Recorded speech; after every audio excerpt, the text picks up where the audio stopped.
সাল্লাল্লাহু আলাইহি ওয়াসাল্লাম। যে আয়াতখানা পড়া হয়েছে এই আয়াতের মধ্যে আল্লাহ পাক রব্বুল আলামিন বলেন বিসমিল্লাহির রহমানির রহিম ওয়া মান আহসানু ক্বাওলাম মিম্মান দাআ ইলাল্লাহ। ওই ব্যক্তির কথা সর্বশ্রেষ্ঠ যেই ব্যক্তি মানুষকে আল্লাহর দিকে ডাকে। যারা মানুষকে আল্লাহর দিকে ডাকে তাদের কথা হলো সর্বশ্রেষ্ঠ কথা। সুবহানাল্লাহ। আলেমদের কথা হলো সর্বশ্রেষ্ঠ কথা, কারণ তারা মানুষকে আল্লাহর দিকে ডাকে।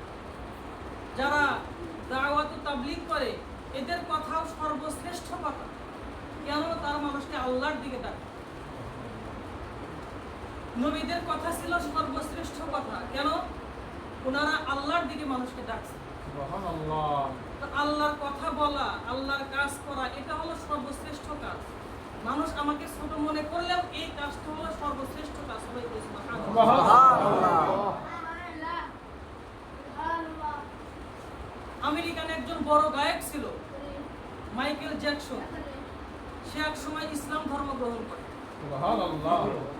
এবং তার ভাই জার্মিন জ্যাকসন সেও ইসলাম ধর্ম গ্রহণ করে। সুবহানাল্লাহ।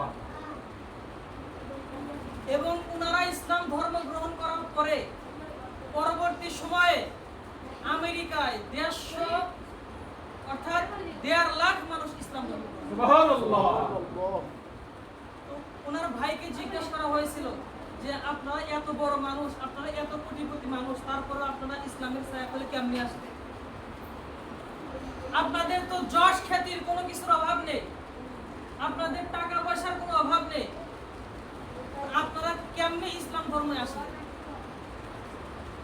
ওই সময় মাইকেল জ্যাকসনের ভাই জার্মিন জ্যাকসন সে বলেছিল যে আমরা মুসলমানদের একটা জনপদে একবার যাই, লিবিয়া শহরে একবার আমরা যাই, লিবিয়া দেশে যাওয়ার পরে আমি একজন লোককে বললাম, একটা ছেলেকে বললাম যে ভাই তোমার পরিচয় কি, তুমি কে? জার্মিন জ্যাকসন বলতেছে লিবিয়ায় গিয়ে আমি বললাম, একটা ছোট ছেলেকে বললাম যে ভাই তোমার পরিচয় কি, তুমি কে? সে তখন উচ্চ আওয়াজে বলল আমি মুসলিম। সবাই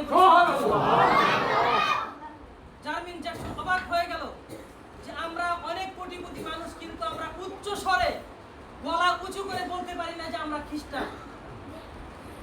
আমরা গলা উঁচু করে, সিনা উঁচু করে বলতে পারি না যে আমরা অনেক কোটিপতি। আর এই ছেলে